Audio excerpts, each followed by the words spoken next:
Well, the title of the lecture is "If You Can't Hide It, Decorate It," and that's what I'm gonna do. That's corny, isn't it? Yeah. Anyway, are you able to make it a little louder? Are there any questions? No?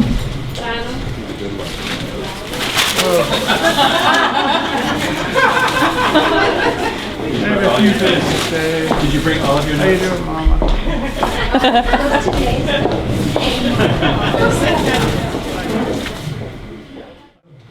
Hi. Anyway, it's very nice to be here. Nice new showroom at Belfair. How long have you had this, Lana? How long have you had this showroom? It just opened in November. Just opened in November. Hi.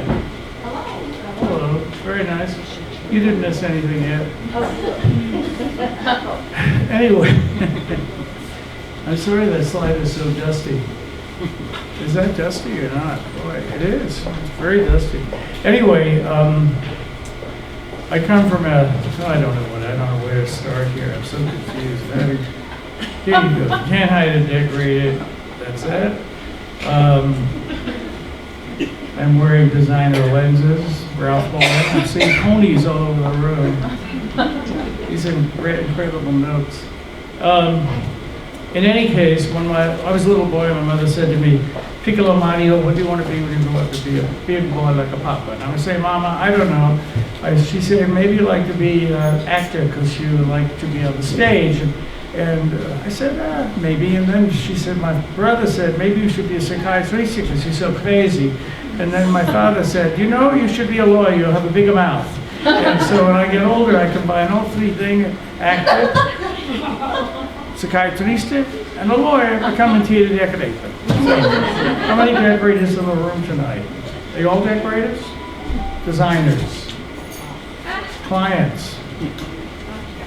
No business here. There's no business. Anyway, the young lady sitting in the chair with this tie. You're wearing a tie?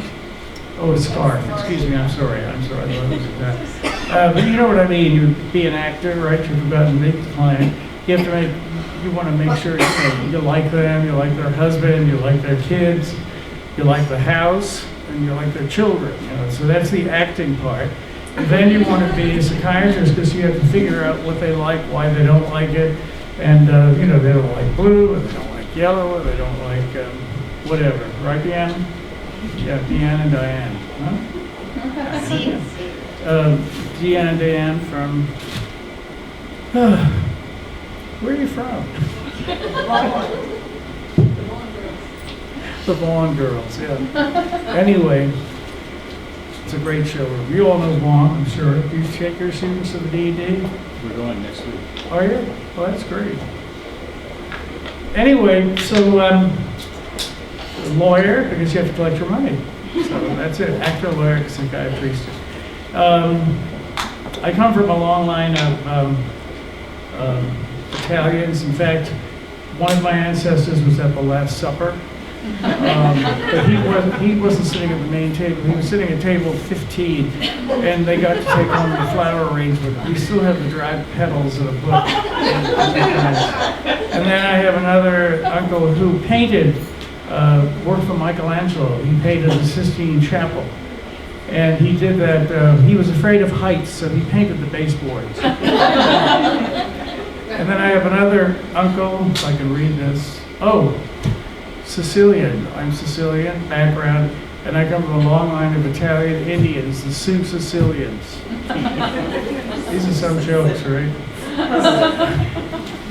Well, this is a great audience line. I really do. It's very appreciative. And they all look sort of 1940-ish. 40 from the back. Oh no, 40 from the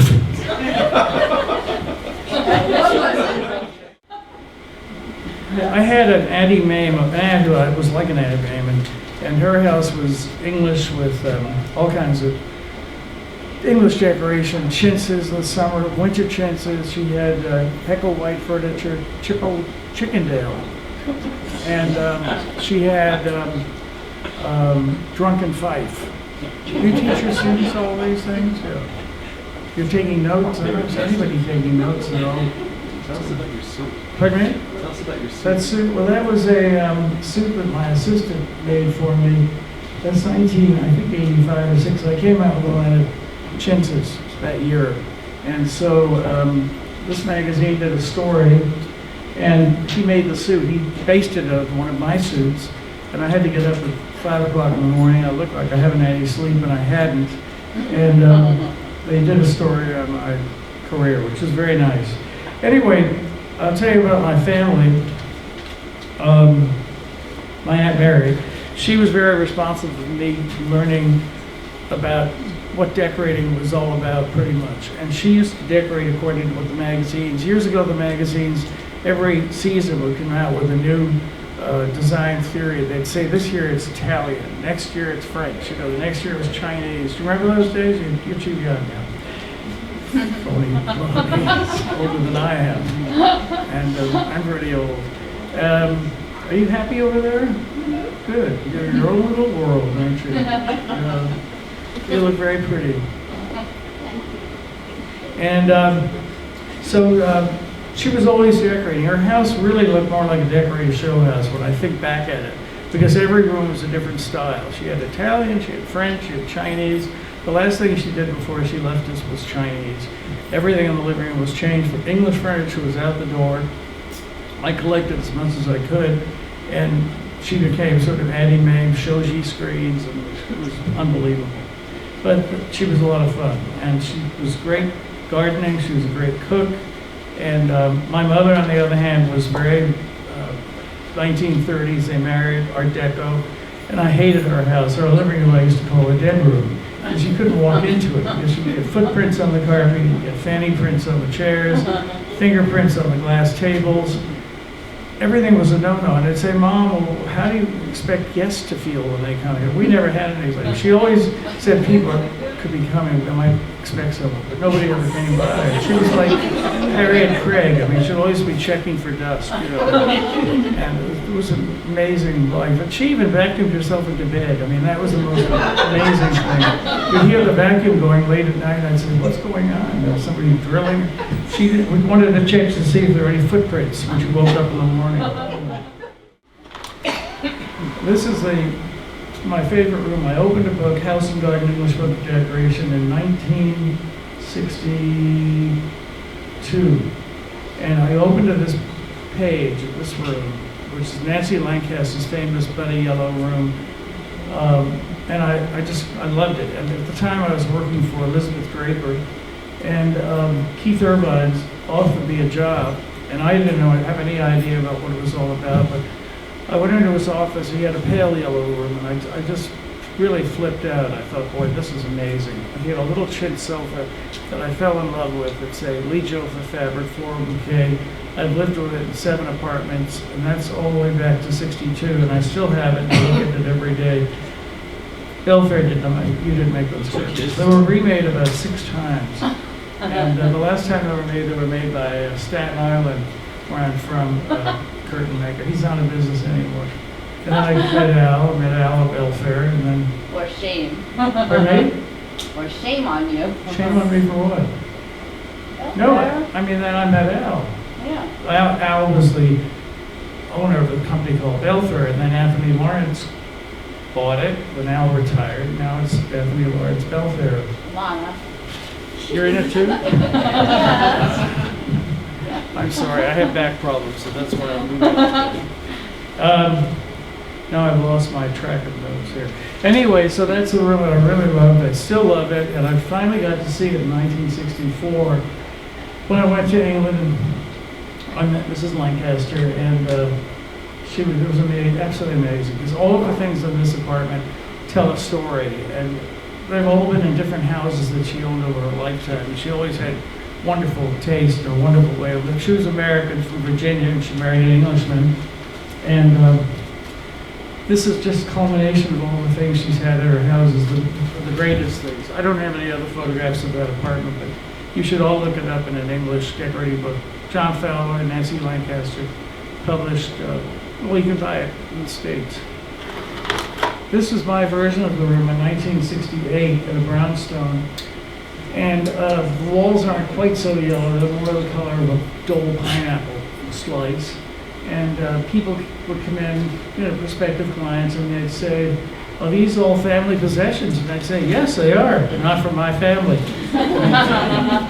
I never took anything from the house except one little glass table that I went into the warehouse to look for recently, and it was stolen. Anyway, so everything tells a story. I remember the day I bought it, how much I paid for it, how much I'll tell it to any of you for, especially you with the yellow jacket, man. Wanna buy something? Sure. Okay. Okay. Anyway, but it's just, I love the feeling of a house that looks lived in for many years, and a client who has things to work with, and even if you don't like them, you know it's something that they like, and you may try to use it, and then add a few Vaughan lamps, and a star carpet, whatever, and a Belfair chair. Sorry. Just going around the room, Red Lacquer Secretary, that's my sort of English garden or New York garden in the cabinet. And this is sashes and bows, not holding up those two oval paintings on glass, but it's a decorative thing I stole from John Fowler. And when I showed him this room, he looked at it with his glass, magnifying. He looked at it, "Dear boy, if you're going to copy me, you could have done a better job." And I said, "Oh, sir, I didn't copy you." I said, "You inspired me." Which is true. You can't copy things. And this is looking out to the street. There's the curtains that have been made over by this apartment like 4 times, so you can see they get a little browner towards the edges. And it's very much the apartment of an eccentric, crazy person. But the curtains are now really kind of brown, and they're in my new apartment 34 years. So I've had this chintz since 1962. Isn't that amazing? Do they still make it? You would have thrown them away. Pardon me? Do they still make that chintz? Who'd ask? Did you ask that question? I did. Can we talk later? Yes. They still Yes. make it. They still make it. This is a block print. Today it's printed as a machine print. Screen. Yeah. So I had some fabric left over, and I was going to a client's Christmas party in the country, and they invited me, but they said, "We're embarrassed to have you because my wife used your chintz in her room." And I said, "Well, that's okay." I said, "It's not my chintz, it's Lee Jofa 7030.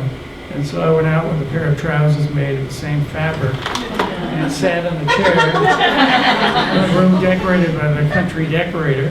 And then I had, my shoes had plaid bows on them, as you can see.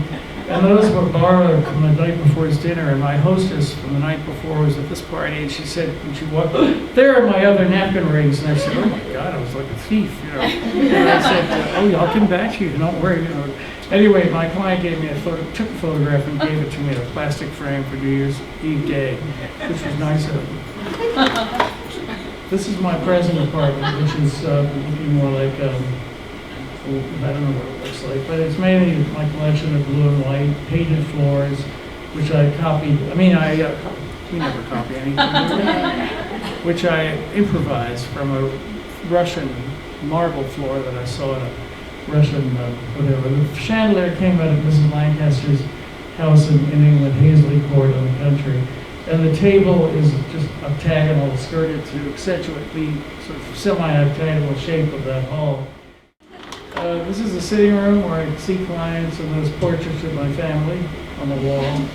And normally someone will come in and they'll usually sit down on the sofa. I'll sit in that little Victorian blue and white chair in front of the screen and greet them, and my secretary will come in and offer them a drink, and they look around at the dust and clutter, because I think a dust is a protective coating to fine furniture. If it doesn't move, I don't move it. I hope you kids are learning something. One of your students is very old. This lady, this young girl in the front, very pretty, but she's not. You have young and old students, is that it? Or they just follow you around? I think she followed you here.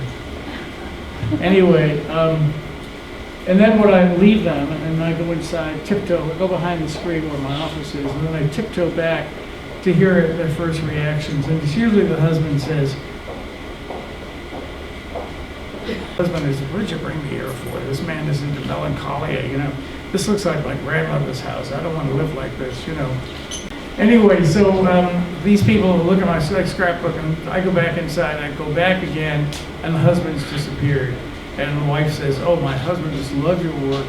He wants the house to look just like this room." And I said, "Well, it took me all my lifetime to do this, and I'll see what I can do." I never hear from them.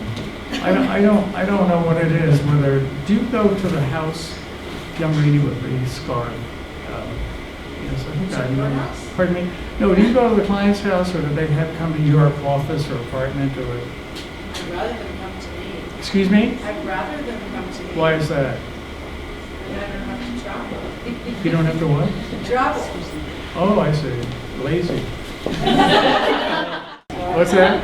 Did you put all those moldings in there, or were they actually there? In my apartment? Yeah. That was actually a dark paneled room, and I had it painted and glazed, pistachio green and white.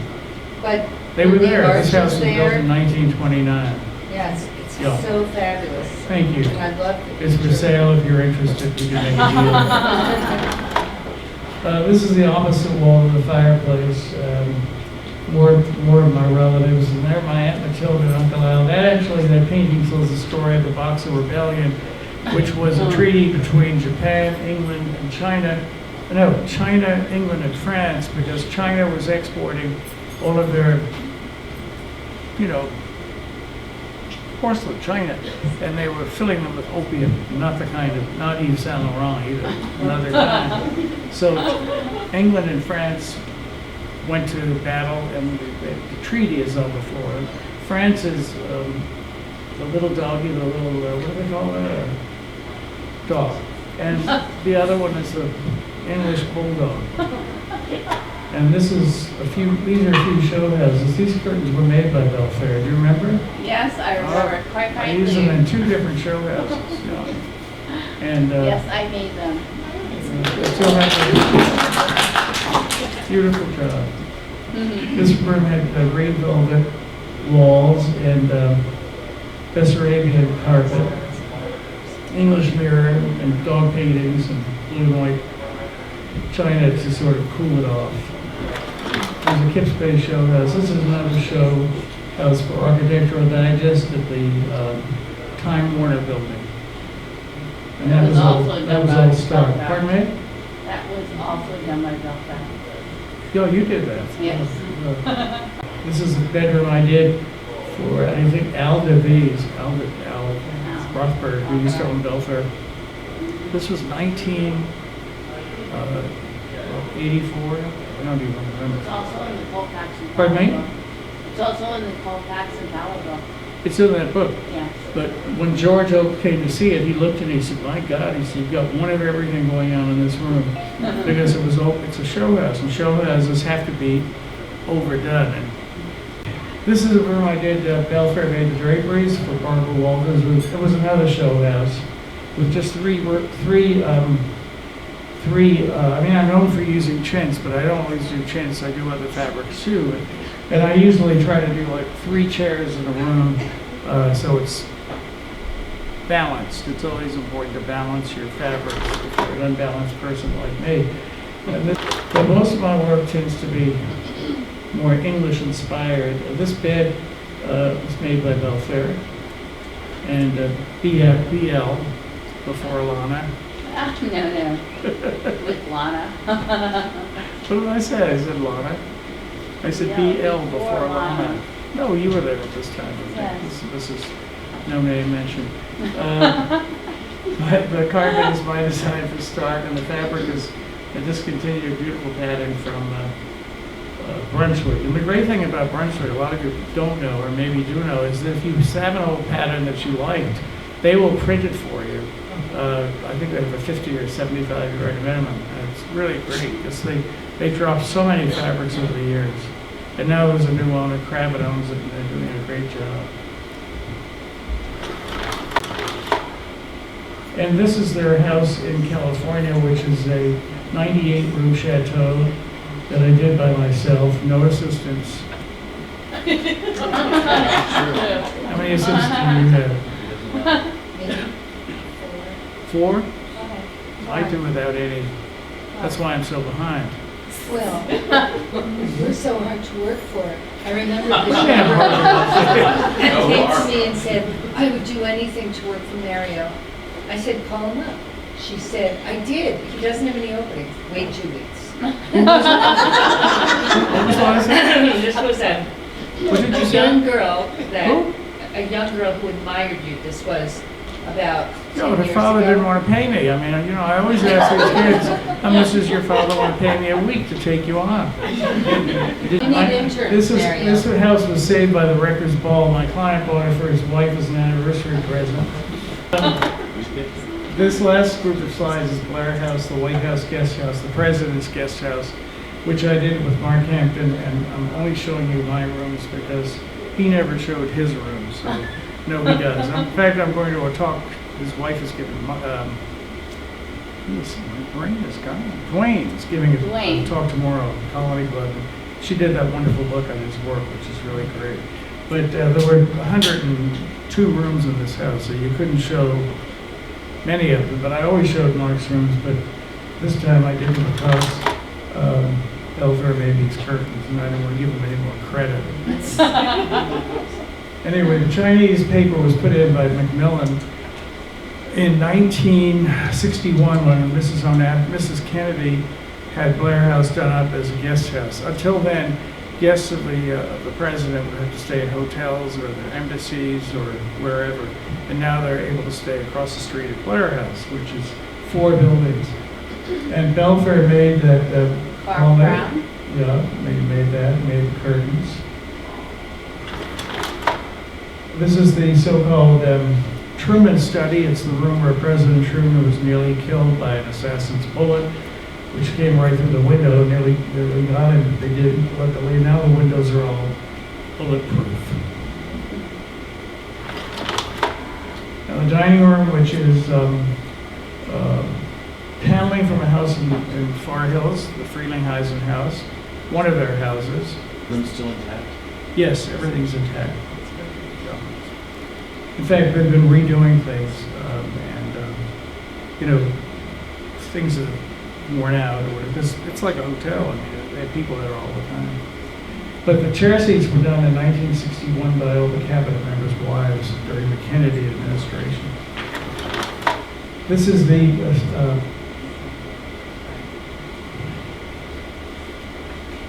primary suite. Primary suite. This is the main sitting room. All the furniture came out of a townhouse on 75th Street in Park, and I got to pick it all out. And did yellow walls and the curtains are raspberry and yellow silk, made by Belfair. This is the bed, which is made. It's a beautiful pendant 4-poster, and the curtains are white fabric, and the board has actually come from this chintz that was Brunswick at one time, and not available any longer. It's a shop carpet, and one of the first people to stay here, the first person actually was Barbara Orstrom. No, Mrs. Thatcher. What was Mrs. Thatcher? Margaret Thatcher stayed, typically English. She came for a weekend, stayed for 2 weeks. And then the Clintons, the Bushes stayed here. And Barbara Bush, I told her to be careful not to break anything, and she wrote me a note saying that the kids were playing football with the China, and she'd pay for anything that got broken. And then the Clintons stayed here and slept in that bed. And this is backwards. It says House and Garden is best in decoration. And that's a living room that I did without the dust for a client who was a writer named Tacky. And he did a piece in the Spectator in London magazine. He said, I have a house in London that looks like a bordello in Miami Beach, decorated by a fellow countryman, a Greek decorator.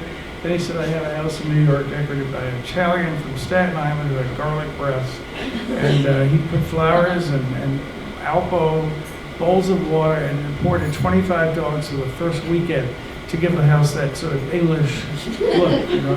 And he did it all in dialect, and it was kind of funny at the time. No, it was very funny, actually. He's a funny guy. But they just sold the house, sadly. But it was a lot of fun to work for. Applications will be accepted tomorrow after 10 o'clock at Belfair. You can read backwards. And this has been really wonderful, and you've been a great audience. I'm sorry I'm rushing through it. but I am really exhausted. Isn't that nice? Chaired by Belfair. Well, thank you very, very much, and thank you for Belfair. Thank you to Belfair for giving us space. And Peter on drums back there. Peter? Yeah. Right, on drums. And thank you.